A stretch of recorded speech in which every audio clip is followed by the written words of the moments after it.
1 second to get that fixed. All right, so we are now ready to go. Hi, everyone. Thank you for joining me for our next session for my systematic racism deconstruction sessions. Today, we're going to be talking about the basics of systematic racism. I realized that before I didn't actually go back and kind of cover the very basics of things for everyone. And so I've had a lot of questions in relation to things that would be, okay, would be easier addressed if we do it as the same presentations that have already been done. So today we're going to be talking about different forms of racism. I think that there's a lot of confusion when we use the term systematic racism versus institutional racism versus social racism. And it's really kind of easy to get caught up in dealing with all the different forms of them. So that's what this is for today. And I also want to give some context. Some of the definitions that you'll see, I have taken and kind of formatted and edited in a sense for what I think is more applicable for what we're talking about and kind of an American context as well. There are a lot of different definitions for the terms that we'll talk about today, but I think that the way that I have formed them and kind of edited them fit a little bit better and are easy to understand. So, what is racism is kind of going to be the first thing we're going to talk about before moving on to the different forms of racism and what they affect.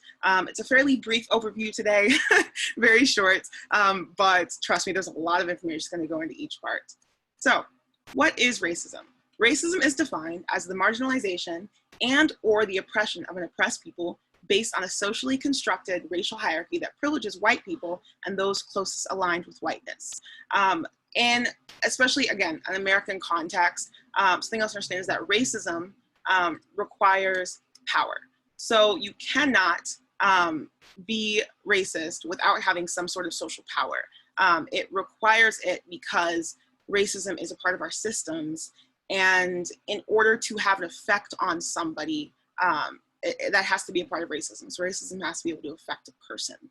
And that requires systematic power.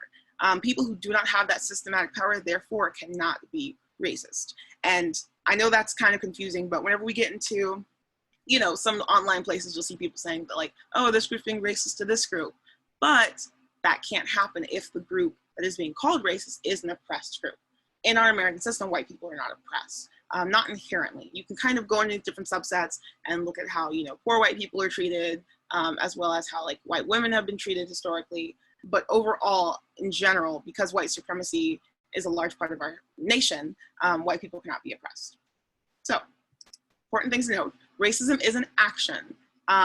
It can be an action in the context of especially things that we see, right, like these acts, but racism can also be a part of a covert system. But overall, most of the time, it has to deal with some sort of action-based thing. And it requires systematic power, like I just said. So, more important context, we have a lot of different forms of racism, but the two biggest functioning parts of racism that are important to note are overt racism versus covert racism. Overt racism is expressions of racism such as racial slurs, violence, you know, cross burnings by the KKK, different forms of racial segregation, discrimination. Overt racism is very obvious. It's something typically that you can kind of put your hands on in a sense, or see at least, so it's more tangible. Whereas covert racism is less tangible. Covert racism is, you know, anything from implicit biases that we have to systematic racism is, you know, has a large part of covert racism involved in it, and racially coded language. So covert racism is less easy to spot. It tends to be the racism that is hardest to dispute. And it's the racism that you'll see people argue about the most because it is the least definable in a sense. And again, it's the least tangible.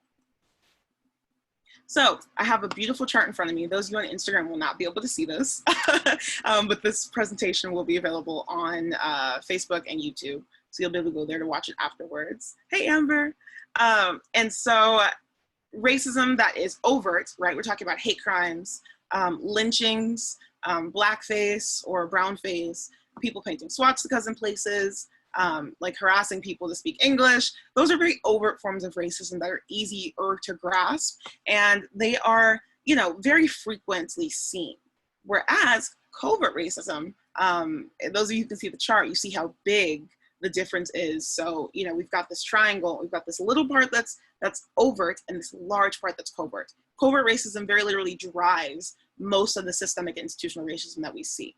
It includes white silence, racial profiling, denying that institutional racism exists or that systematic racism exists, police brutality, denying white privilege. You see on here bootstrap theories, so the theory that everybody can make it if they just put in effort, saying that your intention wasn't racist, weaponizing whiteness, like we saw with, I forgot the name of the young lady who cried and pretended that her dog was being abused. Whatever her name was, that's a form of weaponizing whiteness. So it's, taking the privilege that they know exists and then utilizing it to work within the forces that already exist that are part of systemic and institutional racism against oppressed peoples. Colorblindness, some people say they don't see any color and that, color doesn't need to be acknowledged in the world. Mission trips, big part on there. We'll do a whole session on why mission trips can have a lot of covert racism involved in them. Telling people they're articulate, so on and so forth. You all can read the chart. Those of you on Facebook and on YouTube and on Zoom. So we have amongst that different forms of discrimination. So we've already talked about racism, but racism is very different from prejudice and it's very different from discrimination. Those are three separate entities. They do kind of all play into each other, but they're very different. So earlier, like I just mentioned, how people said that one group that's oppressed can be racist towards another group, but they can't, just so people understand. Any group can be prejudiced and or discriminatory towards another group. So prejudice is defined as an unjustified or incorrect attitude, which is usually negative, towards an individual based solely on the individual's membership of a social group. Furthermore, discrimination is defined as the unfair or prejudicial treatment of people and groups based on characteristics such as race, gender, age, or sexual orientation. So discrimination would kind of where we specifically see racism as a part of that. There's also homophobia a part of that, ageism is a part of that, sexism and misogyny are a part of that. All of those kind of play into discrimination. But prejudice is what discrimination is rooted in. So discrimination comes from prejudice, essentially. You have a seed of prejudice, it blooms, it can turn to discrimination. And those do not require social or systematic power like racism does. So you can be from any background, anywhere, anything, and have the power to have the ability to discriminate or to be prejudiced against somebody. Now, on to the different forms of racism. Looks like a big list. Again, we're talking about just kind of different areas. Some people might not define these in this way. It's been said that most people tend to condense all the forms of racism into 3 forms. I've, however, kind of wanted to separate them out into 5 different sections and forms. So underneath systematic racism, you have systematic racism, you have structural racism, and you have institutional racism. And those 3 all feed back into systemic racism. And then you have social racism, which has societal racism and individual or interpersonal racism that feed back into those. So very different, they affect different areas, and they kind of all have different ways they play into the system, but the 2 big sections are systematic racism and social racism. And those are very much intertwined, but they are different and they affect people differently. So, systematic racism, big definition. Systematic racism are systems and structures that have procedures or processes that disadvantage and or disenfranchise oppressed groups of people. It includes the policies and practices entrenched in established institutions, which result in the exclusion or promotion of certain groups of people. Big mouthful, but let's kind of back up so that we can kind of take it piece by piece. So first off, we have that systematic racism is systems and structures that hold procedures or processes that disadvantage and or disenfranchise oppressed groups of people. Now, I took this definition from a couple of different places. I took it partially from Derek Johnson's more recent interview, I think from June, with MSNBC on race, and the ACLRC, which is a really great anti-racism group. So when we're talking about systems and structures that have these procedures, we're talking about anything from a governmental system to what you can say is like a hierarchical system. So that could be a social system.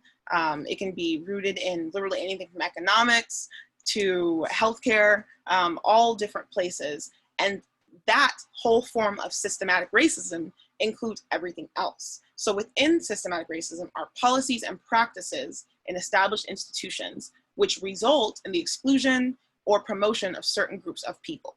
So systematic racism also encompasses white supremacy within that. It's not just the action of discriminating or putting a group down, but it is also the action of lifting up a certain group in a prejudiced way. So it's the same, kind of two sides of the same coin, and it can be flipped either way, but they both kind of work concurrently with one another. You can't have an oppression of people without the uplifting of somebody else. And if you uplift a certain group in that sense, you're going to oppress somebody else. So it's, again, two sides of the same coin that are really important and work together. Then there are different forms of racism that go within systematic racism. I didn't even list everything on this list for those of you who can see the presentation. For those of you who cannot, I have housing discrimination, medical racism, incarceration, educational discrimination, hair discrimination, but we could go on and on and on about systemic racism and the different forms that it kind of takes and that we see in our systems. But what's really important is to note that systematic racism is kind of like the shell, and the things that keep it moving are institutional racism. Institutional racism are policies, practice, and procedures that work to the benefit of white people and the detriment of people of color, usually unintentionally or inadvertently. Typically, I don't like using the term people of color because it tends not to be specific enough to address different things. Just a little side note, not all people of color, which is considered non-white people, are affected by all forms of racism in the same way. I'll delve into this in a little bit, but you see certain groups are affected by certain types of racism in other ways, which is why we have such large disparities, and which is why people tend to get in the conversation about like oppression Olympics, for example, where certain people feel certain things are more urgent or less urgent. But anyways, moving on from that. So institutional racism has to occur within and in between institutions. Institutional racism is discriminatory treatment. It can be unfair policies, it can be inequitable opportunities, and they impact based on race and can perpetuate the institutions like schools, mass media. So things that we consider institutions, right, are, kind of like these large collective things that affect how we live. And individuals within that institution can take on the power of the institution when they act in ways that advance and disadvance certain people based on race. So different forms of institutional racism can be very specific. I cannot even list 1/40th of the different forms of institutional racism. But a quick list of some so that you guys get a general idea are stop and frisk. So stop and frisk was the policy that was heavily involved with mainly New York, but a lot of other states had it as well, where essentially an officer could stop somebody that was suspicious and frisk them. So they could search them without needing a warrant. They just had to have like probable cause. And it resulted in so many bad things. Resulted in higher incarceration rates. It resulted in, again, biased statistics like we talked about last week. It resulted in a lot of very harmful effects that still have repercussions today, even though it's been largely repealed in states, especially like New York.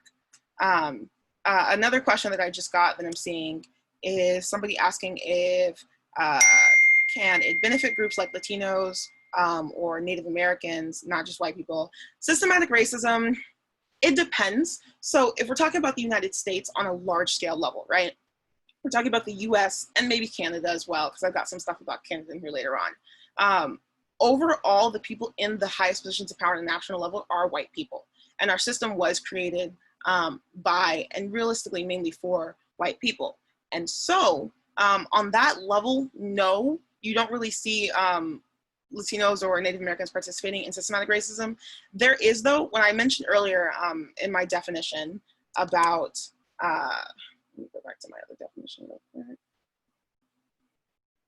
So when I talked about what is racism, and I said the marginalization and or oppression of an oppressed people based on socially constructed racial hierarchies that privilege white people and those closest aligned with whiteness. When I say closest aligned with whiteness, we mean closest to a white standard. This also could be a whole other topic because you see different people and different groups of people that kind of can be considered more closer to white. So if we're talking about like maybe Central Asian sometimes, they have a closer proximity to whiteness than, for example, Black people or brown-skinned Latinos. And whiter-skinned Latinos or white Latinos, whichever you want to say, have a closer proximity to whiteness as well. And so they can benefit and privilege off of systematic racism. But realistically, they're not going to typically be the perpetuators on a national level. Now, on state levels, it's actually fascinating because when you look at who controls certain states or certain counties in the state, certain cities, you can have systematic racism perpetuated on a local level by other non-white groups towards other non-white groups, or even towards white groups, possibly. Not very likely, don't get it twisted, but possibly. And that's whenever you're thinking of, like, say a town is predominantly Latino, and somebody alleges that there's systematic racism against an indigenous population in the town. It could happen because systematic racism requires power and it has to be part of the system. But again, that's a very local level and not a national level. So keep that in mind whenever we're talking about that. So back to the different forms of institutional racism. Housing policies. Housing policies are such a big part of institutional racism. They affect so many different things, not even just in relation to public housing, but even private housing. Because within that, you have economic policies, such as bank loans being denied to people so heavily. Oh, I see another comment. Change the education that is being taught in the schools. You're very right. We have to add this to our educational systems. I'll probably talk about that in the next talk. And if you wait to the end of this, in 2 weeks, the next conversation will be on, what is it called? It'll be on standardized testing. Standardized testing is a big part of systematic racism in regards to education. Moving forward, so housing policies they go so deep. They're rooted in economics, they're rooted in even access to food, healthcare, all of those things can be directly affected by housing policies. And housing policies that have typically dealt directly and been part of institutional racism are some policies like, for example, I forget the exact terminology of what it's called specifically, but in housing policies for public housing across the country, there were rules, and there still are rules in some of them, that if you qualified for public housing, the father of the house, so the head of the household that was a male, could not live in the household. And if they were caught living in the household, your housing would be taken away from you. That feeds into so many systems because they're removing a father from a house. It's rooted entirely in racism. And it made the family structure less stable for many Black and sometimes brown Americans. And it still is effective today. It's a very big issue, and it seems very broad and odd, but it very much exists. And some of the book recommendations I have at the end will talk about that as well. Another thing, 3 strikes law. We've seen a lot of conversation on 3 strikes law recently, especially now that Kamala Harris is the vice presidential nominee of the Democratic Party. People have talked about the 3 strikes law. 3 strikes law basically increased the prison population because it increased prison sentences of the person of a convicted felony if they had previously been convicted with 2 or more violent crimes or serious felonies. And it limits the ability of these offenders to receive punishment other than a life sentence. So it eliminates essentially the idea that you can come out of the system and be reformed. It takes that possibility away from you, and it doesn't give people an opportunity to rehabilitate themselves. Rehabilitation is such an essential part in actually eliminating systematic racism and becoming a more cohesive society, because when you allow people to rehabilitate, you're not just filling up prisons and punishing people permanently, you're actually trying to change them and let them repair the harm that they did in order to be a part of society again. So big thing, but 3 strikes law is really bad, and it sounds not as bad as it is, because it's, it says violent crimes or serious felonies, but things that can be categorized as violent crimes or serious felonies can be the difference between a certain amount of weed and a larger amount of weed. And especially in California, that's where you see a lot of 3 strike rules are related to drugs. And speaking from that, the war on drugs. That is a direct form of institutional racism. The war on drugs I also might do a talk on because it still isn't as well as understood as it could be, largely part to the fact that it's kind of was wrapped up in some obscure policy, but the war on drugs was an intentional war against Black Americans and largely affected Latin Americans or Latinos in America in the United States and also in other parts that are connected to us. It was basically a way to destabilize communities and to then prosecute them for that destabilization that then happened. Next thing, healthcare disparities. We're gonna talk a lot about healthcare disparities. Healthcare disparities vary from everything from like high mortality rates for Black mothers and for, thanks Atia, for Black mothers and for their children, all the way to like this idea that has been kind of messed up with medical school to where people aren't even taught that Black people do feel pain, or they have an idea that Black people do not actively feel pain. It sounds crazy, but it's rooted in so many things such as experiments. And from there, medical experimentation is another form of institutional racism. Medical experimentation has happened so much in countries across the world, but especially in the United States. So many groups, from Black people to Latinos to Indigenous folks, were illegally experimented on and sometimes legally experimented on. You have everything from the Tuskegee experiment. If you don't know what that is, you can look it up, but it still has repercussive effects today. It's really serious, and if you read it, it's very disturbing that Black Americans were very literally experimented on by medical professionals and lied to.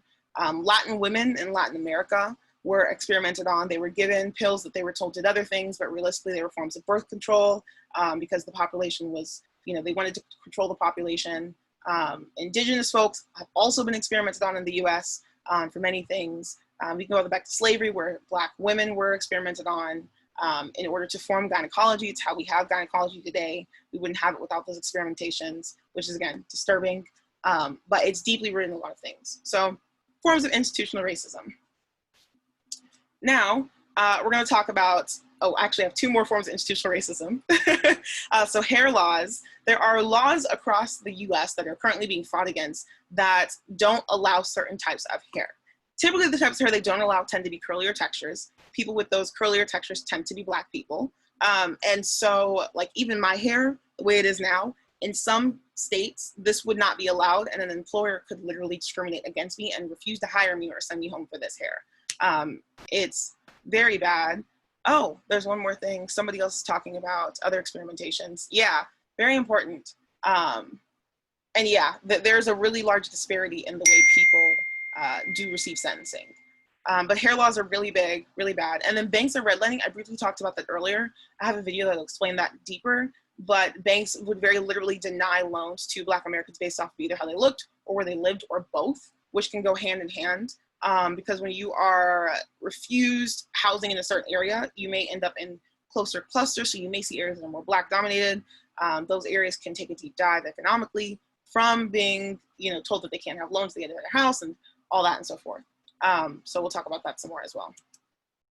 Now, an example to kind of keep all this in mind, because I know that what I just said was a lot of information, is racism and systematic racism work kind of in ways interchangeably. So you can think of systematic racism as a machine and institutional racism as the oil that runs that machine. A machine does not function well when it does not have oil, but the oil cannot exist, or it is useless without the machine. And so if you kind of think of that interchangeably, you can kind of understand how they both matter and how they're different, but also very similar. And one is kind of a result of another. Obviously, like I said, if you don't have a machine, then the oil would just, I mean, if there were no machines, there'd be no need for oil, right? But if you get rid of the oil, then the machines break down. And so that's kind of an important context to keep in mind. And then just another reminder kind of about the overt versus covert racism and how it factors into this. Overt racism and covert racism factor heavily into systematic racism because a lot of systematic racism tends to be covert. They're not things that you can obviously necessarily see. They're things that are less likely to be understood in a broader sense, but they're things to be extremely impactful to the way that we function. I only gave you a few examples of institutional and systematic racism, but there are thousands. And especially when you're talking about the policies that are put in place that are a part of institutional racism, you can find a lot on that. And so covert racism factors into that. Some overt racism can factor into systematic racism, some of it, but that's still debatable. I would say it factors in a sense of, like, someone gave me an example of, you can have like a white person, for example, steal a car and a Black person steal the exact same car at the exact same time. and the Black person could get 15 years and the white person would be put on probation. Those things actually do happen, and I have more examples of those I can pull up later as needed. And so that could be considered some type of overt racism because it's more obvious, in a sense that, like, for example, many people that were Black Panthers and who were pro-Black abolitionists were classified and are still classified by the Trump administration currently as domestic terrorists. And mind you, Black Panthers are not terrorists. If you think they are, I could do a whole thing on that as well. But if you actually do your research of the Black Panthers, a lot of programs that they pushed for have benefited everybody, regardless of race or ethnicity or even, you know, financial status to this day, including like programs for free meals. Those were started by Black Panthers in order to benefit students. But they are labeled as terrorists, which is very wild. While like the KKK is not considered a terrorist group. And as we know, the KKK has been a part of lynchings and the mass murder of Black people worldwide, not just in the United States, they've affected other areas as well. But they're not labeled as a terrorist organization. So that's kind of an overt, but even then it still has covert parts that make it a little bit more confusing. And that's the reason why people may not even agree. There are probably people that don't agree with what I just said, even just now. So it's something to consider.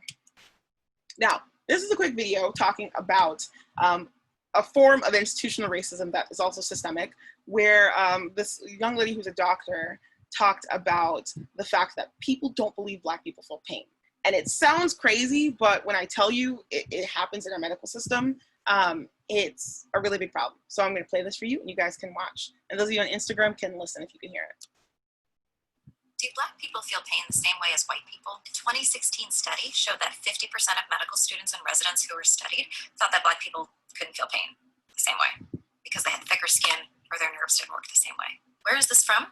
It's a holdover from the days of slavery when white people had to feel better about using slaves. Black people used to be operated on without anesthesia and were used in studies without their consent. So this was a convenient lie. To this day, Black people are less likely to get the same treatment in terms of pain medication. They're more likely to wait longer in the emergency room. They're less likely to be taken seriously. It's a holdover from the days of slavery. And in my field, this plays a huge role in the Black maternal and morbidity crisis. The call to action. Doctors, nurses, anybody in the medical field, check your implicit bias. If you see somebody spreading these lies, stop them, but still stop yourself every time you're caring for somebody who has a different skin color than you and check your bias. If you are a woman of color, speak up. If this is happening to you, ask to speak to a different nurse, a different doctor, report them, speak up. So, as you can see, what's her name? Dr. Jennifer Lincoln, I believe it says, kind of breaks it down in a really brief way of there are people in the medical field, and the medical field has largely not had enough representation of anything other than white people. So there's even a misunderstanding of anything on brown and Black skin. A young man recently went viral because he created a medical book that teaches you how to read symptoms on Black and brown skin. And again, something you don't think about, but even the way that we read symptoms can be hard because if you're only shown how symptoms show up on one type of skin color, it's very hard to then transfer it and be able to understand it on the other type of skin color, especially whenever our skin acts slightly differently in certain ways in the way it reacts to things, as well as like if you have more melanin in your skin, it can just be hard to really see those things. And so it's a big problem because if you're not being taught how to look for those things on like a Black or brown population, you're not going to know how. And if you don't take the time yourself to figure it out, then it's just not going to be a part. And so those textbooks even that medical students are using to become doctors don't include this. They also don't include this information that she just shared about like Black people being given less pain medications and how they are denied pain medication frequently. It can happen more than it should. So that's one form of that. I've got another video that kind of goes back and is gonna give a brief understanding of systematic racism. It talks about it more from like the housing standpoint that I talked about, but this should clear up any other questions so far on this part of the presentation. This is Jamal. Jamal is a boy who lives in a poor neighborhood. He has a friend named Kevin who lives in a wealthy neighborhood. All of Jamal's neighbors are African American, and all of Kevin's neighbors are white. Because Jamal's school district is mostly funded by property taxes, his school is not very well funded. His classrooms are overcrowded, his teachers are underpaid, and he doesn't have access to high-quality tutors or extracurricular activities. Kevin's school district is Ah, whoopsies. Okay, we're gonna go back to right Because here where it was. and he doesn't have access to high-quality tutors or extracurricular activities. Kevin's school district is also funded by property taxes, so his school is very well funded. His classrooms are never crowded, his teachers are very well paid, and he has access to high-quality tutors and lots of extracurricular activities. Kevin and Jamal live only a few streets away from each other. So how come they're growing up in such different worlds with such different opportunities for success? The answer has to do with America's history of systemic racism. To understand it better, let's look at what life was like for Kevin and Jamal's grandparents. Decades after the Civil War, many government agencies started to draw maps dividing cities into sections that were either desirable or undesirable for investment. This practice was called redlining, and it usually blocked off entire Black neighborhoods from access to private and public investment. Banks and insurance companies used these maps for decades to deny Black people loans and other services based purely on race. Historically speaking, owning a home and getting a college education is the easiest way for an American family to build wealth. But when Jamal's grandparents wanted to buy a house, the banks refused because they lived in a neighborhood that was redlined. So Jamal's grandparents were not able to buy a home, and because colleges could prevent them from attending through legal segregation, their options for higher education were really scarce. Kevin's grandparents, on the other hand, got a low-interest loan to buy their first house and got accepted into a handful of top universities, which traditionally only accepted white students. This opened up a wealth of opportunities that they were able to pass on to their kids and grandkids.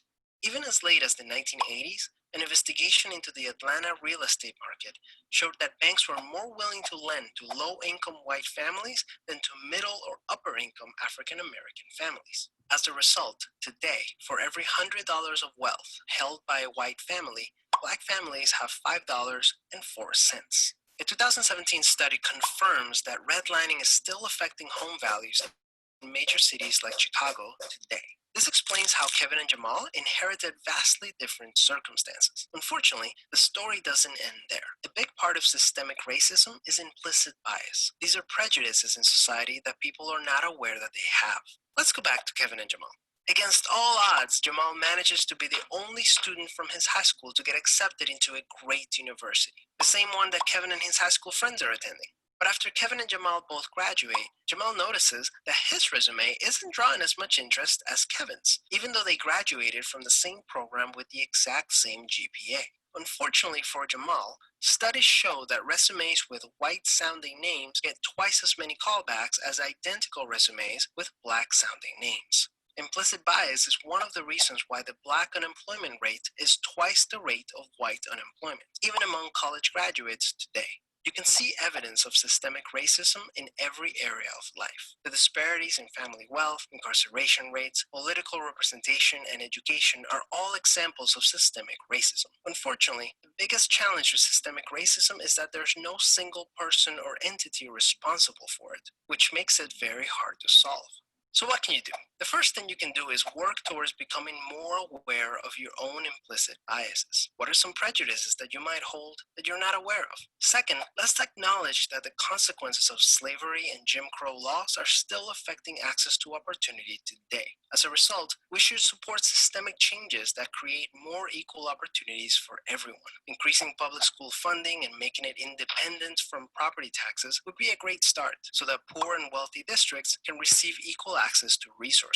Systemic problems require systemic solutions. Luckily, we're all part of the system, which means that we all have a role to play in making it better. Peace. Okay, so nice little just briefing on some general systematic racism issues, but also, as you saw, he touched a lot on housing and how housing is such a large part in discriminatory systems that we have.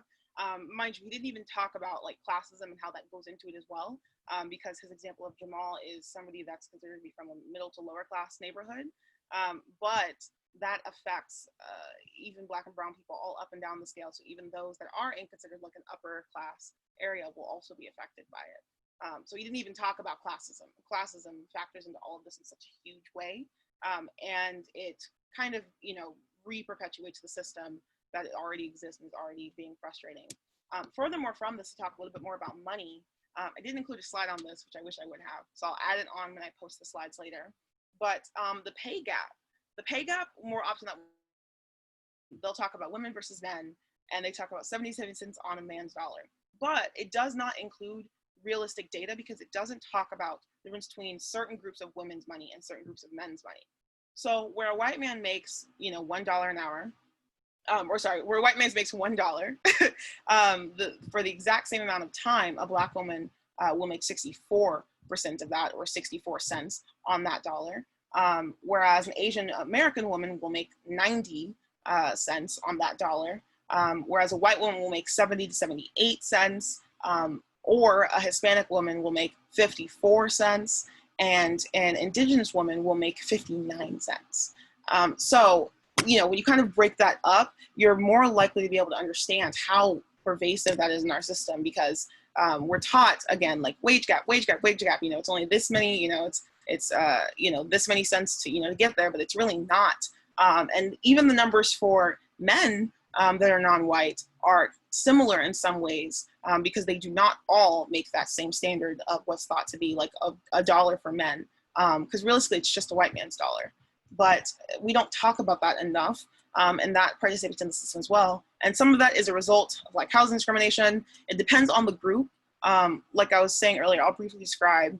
So for example, for Black Americans, a lot of that has to deal with, like you saw, redlining, housing, results from slavery. But for Indigenous Americans, a lot of that results from land. So not even necessarily housing, but from the physical land that was taken that's never been fully returned from whenever, the Americans came over and colonized America.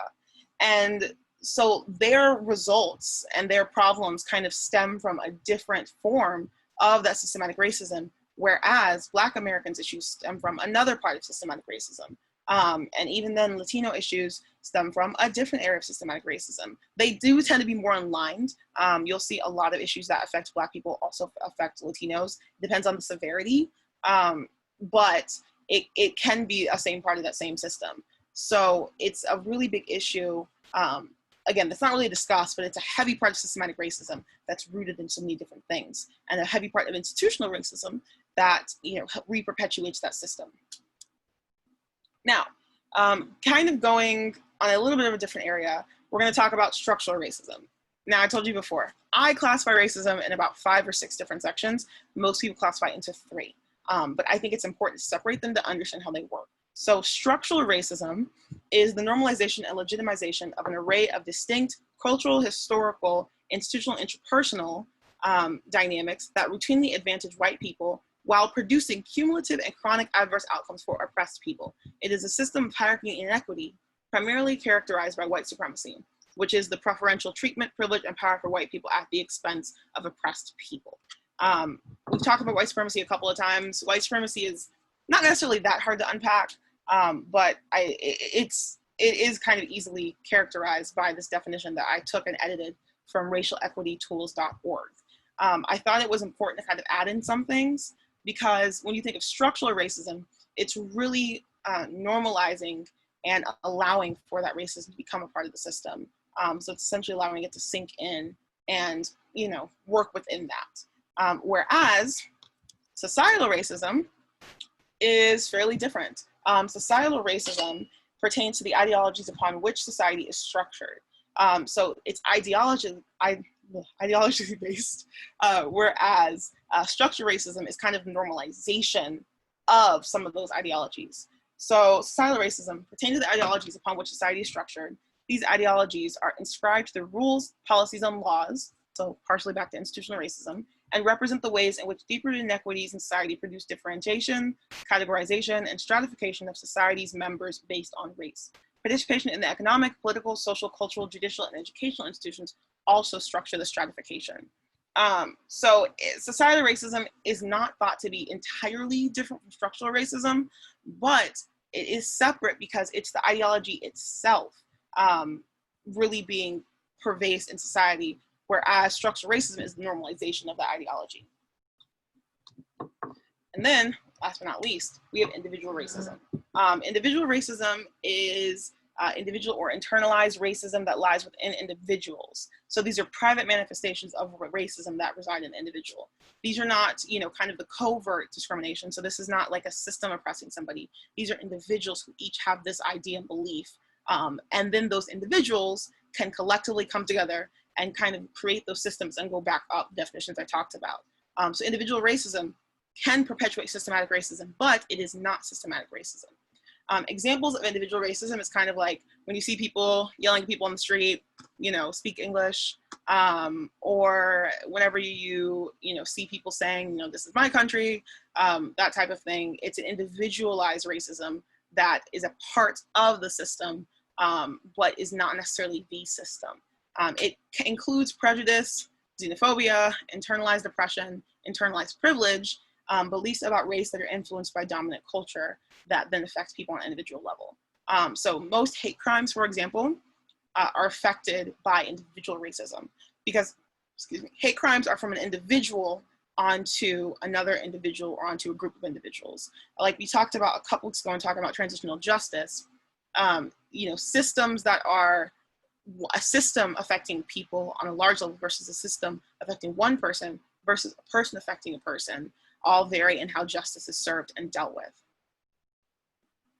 So going more in depth on systematic racism, institutional racism, I had to use some examples that kind of use all 5 forms. So there was a Black teen, I think in 2019, I don't know if this is last year or was it 2020? Oh, it happened again in 2020. Well, this has happened like every year for the last few years, where a Black teen with dreadlocks somewhere in Texas is told that they have to cut their dreadlocks in order to walk, or they have to cut their dreadlocks to compete in a sports competition, or to go to kindergarten. There's always something to do with locks that are a traditionally Black hairstyle that, they can have so many different meanings, but overall, they're a hairstyle that has cultural importance, and they are threatened that they cannot do what they need to do unless they cut those locks. It's really ridiculous. Feels ridiculous, but again, like I said, hair can be a big part of systematic racism for Black Americans specifically, and as well a little bit for other groups as well. And so in this example, you see systematic racism has kind of created the ideology of one hairstyle being the standard. It has then trickled down in institutional racism, which has created the policy that he cannot have his locks at graduation, which has then trickled down into structural and individual racism that has then not allowed him to have that hairstyle at graduation. So the individual is also kind of reinforcing this while the system created it, if that makes sense. So they all kind of can work interchangeably, but they are different. You could classify this more on the systematic racism side because it did start there, but overall, it's not just the system doing it, it is a person as well. Another example, school to prison pipeline. Again, heavy topic, could have like its own 3-day session. But if you watch the documentary 13th, it talks about this briefly because the school to prison pipeline works with the 13th Amendment to reinstitute an odd form of slavery that still exists, because slavery is still legal. I say this every single time. Slavery was not abolished.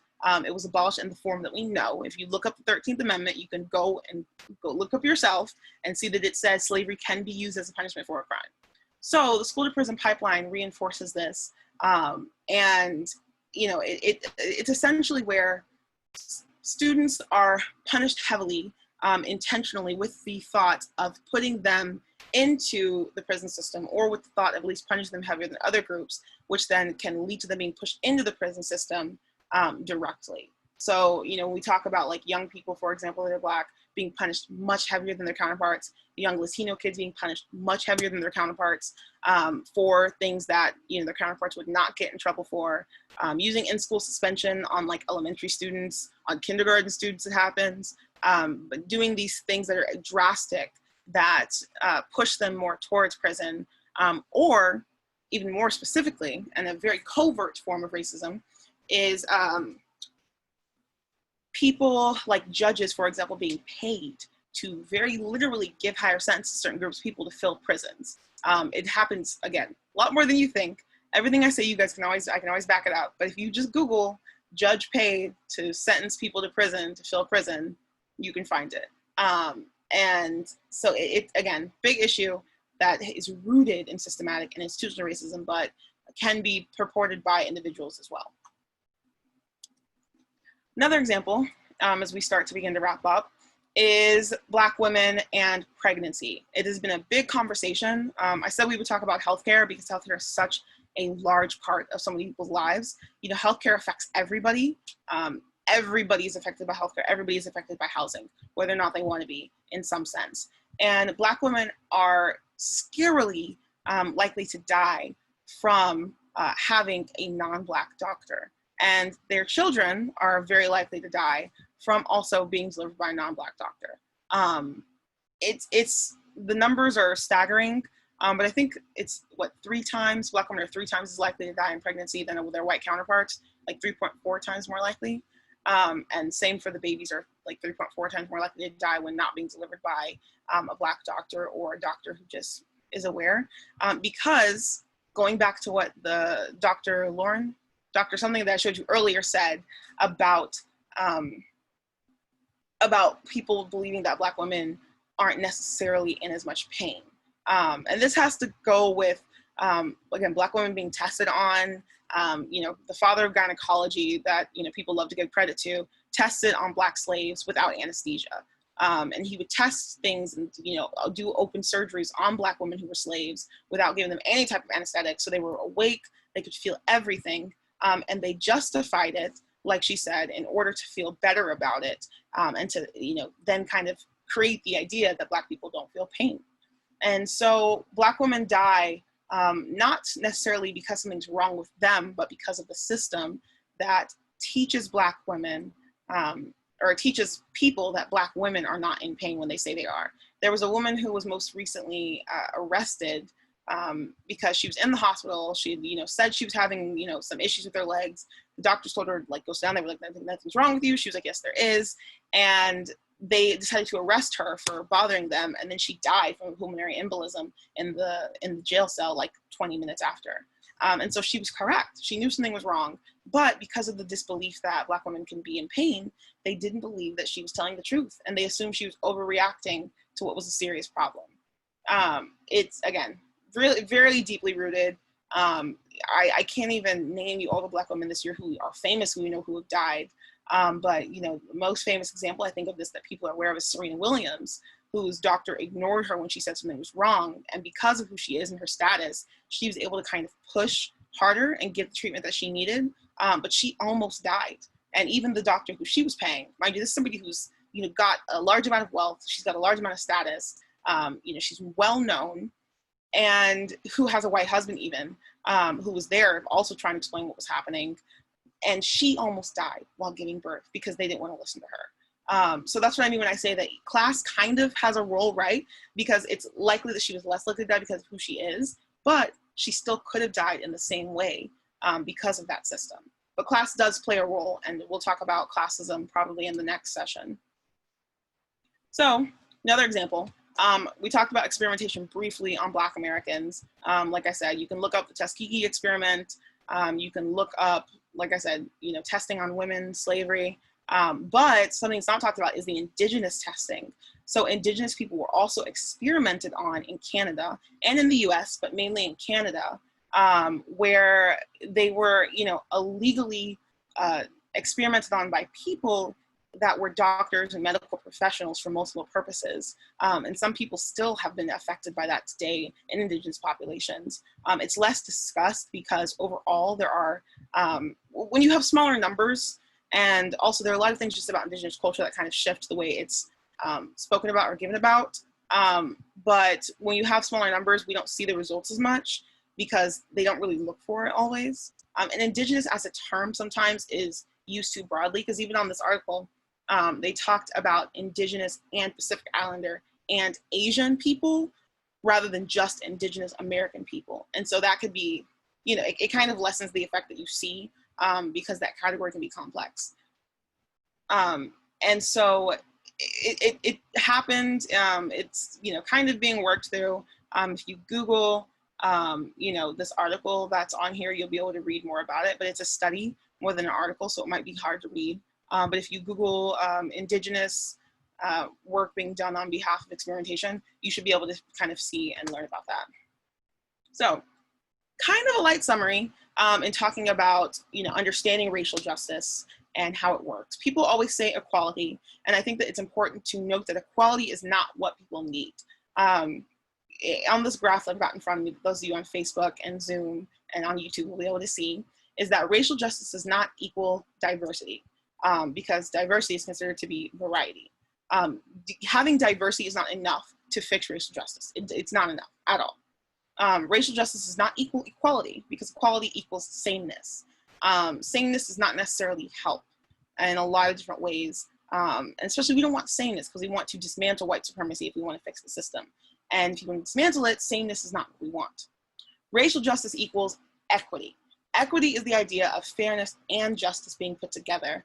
So it's, the idea of like lifting as we climb, even to right those wrongs. And so when people are talking to you about this and they say like, equality, equality, equality, equality is not what they want in order to fix racial justice, and equality is not going to fix racial justice, equity will. So I didn't spend too much time on solutions, but just kind of that brief understanding of what the solution is and, a broad understanding of what it is. So I've now got a couple of book recommendations. I wanted to include more, but like I said, I don't recommend anything that I don't read myself. So, and if you're really interested, you can Google and go on Google Books and it'll recommend so many books to you. But these 3 books are books that I have read myself. I understand them thoroughly. And they relate to systematic and institutional racism in specific ways. So I didn't do a broad book on what is systematic racism because I didn't find any that I thought were good resources for you all, but these resources work really well. So first one is Color of Law. It talks about segregation in America. It's written by Richard Rothstein, and it's a really good book. It's very well written. It talks about, redlining. It talks about anything you can think of in regards to segregation, even schooling and how schooling affects redlining. Like I said earlier, housing and healthcare affect everything in everybody's lives. And so for dealing with systematic racism, those 2 areas affect everything on a very deep level. So that's a great book, great resource. I think it's relatively cheap, so it shouldn't be too hard to find. Evicted by Matthew Desmond. I've talked about this book like multiple times before. It's one of the most impactful books I've ever read. As somebody who didn't grow up in rented housing or in an apartment or in a really city style, I grew up in the middle of nowhere. And so my understanding of housing was very specified, but this book that I read freshman year opened up my eyes entirely, and it made me extremely aware of the way the system works for housing in relation to landlords and tenants. And it talks about systematic racism both against landlords and against tenants. More often than not, we think of just tenants being discriminated against, but what people don't understand is that landlords also deal with like heavy amounts of prejudice and just general problems. They get blackmailed by the state. There's a lot that goes on with landlords. So it's called Evicted by Matthew Desmond. Great book. Easily recommend. It's really easy to get through, and it talks mainly about Milwaukee specifically, but it can apply to basically every state. Last but not least, The New Jim Crow by Michelle Alexander. This has been shared a lot more recently. I read this, I think I bought this for myself in high school because I was just curious. And it talks about mass incarceration in the age of colorblindness. So we talked about colorblindness earlier and how it's dangerous, but this goes in depth on how the incarcerated system works. And it talks about the school to prison pipeline. It talks about stop and frisk. It talks about 3 strike laws. It talks about all of that in relation to jailing, because so much of that can result in incarceration, and it's all connected. So last but not least, I've got my little resource pages for those of you on the social media forums that can see them. These are just links that I used. I've got more, but this is the main resources that I drew from in order to make this presentation. Like I said, everything can go back to a source, even if I edited it myself. And so you can go on those if you'd like to. I will also, I'm starting to try and publish the presentations, which is at the next slide. Oh, so first we'll talk about the next presentation. Next presentation is going to be Wednesday, September 9th. It's going to be Deconstructing Standardized Testing. Standardized testing is rooted in systematic racism. People do not understand this. The father of standardized testing was a eugenicist and somebody who believed only in the rights of white Americans. And so standardized testing itself, that's a barrier to education for some people, is a big problem because it perpetuates that system. And it's a large part in shaping our educational system and the racism that exists within it. So I'll talk briefly about education, but mainly we'll be talking about standardized testing. So it'll be next week, or 2 weeks from now. Hey, Shantavia, it'll be 2 weeks from now at 7 p.m. Eastern time, same time. I'll post it in a couple of days so you guys will all see it, and you can get on there. Any information that you guys need on my presentations is available on my website, theabiola.com. You can go on there, look at all the dates, look at the topics. I tend to pick 2-3 topics at a time because I don't know what will pop up, and I don't want to set something too hardcore and then we could divert. But at least the next topic. You can sign up to RHP so that way you can get the direct Zoom link since Zoom is acting weird, and you can also ask questions ahead of time that I'll include in the presentation. This on here is showing how I have all my presentations on YouTube now. So any presentation I make, I'll be uploading it to YouTube as soon as I can. You guys can rewatch them. Right now I've got 3 up there. This is the 4th, so I'll add this one on as well later today. And you can rewatch them and kind of go through them. This link is available on my website as well. So if you go on my website, you can click on the video and it'll take you to the playlist, which will have all the videos in order. And you can rewatch those and kind of, get some information on the past topics. Just a reminder, we've talked about defunding the police, we've talked about racially biased crime statistics, transitional justice, and today, the basics of systematic racism. Last but not least, I've had people ask me how they can contribute to me because I do these presentations for free. They do take a lot of time, but I do really enjoy doing them because I think it's nice to be able to offer a public service that people need and to kind of be able to educate the public, which is my goal in order to get you guys ready for not just this election day, but for everything else that comes afterwards. So I created a Patreon for those who are asking. It's literally patreon.com/theabiola. And then if you want to, message me, you can go on Cash App, Zelle, PayPal, Venmo, whatever it is, and let me know, and I'll take donations through any one of those ways. And that is it. Thank you so much for joining me. The presentation will be up both on Instagram, as well as Facebook, as well as any platform I can put it on. And if you have any questions, even now, feel free to comment them and I go back and answer them as I can. So I want to thank you all, and I'll see you in 2 weeks for standardized testing. Bye-bye.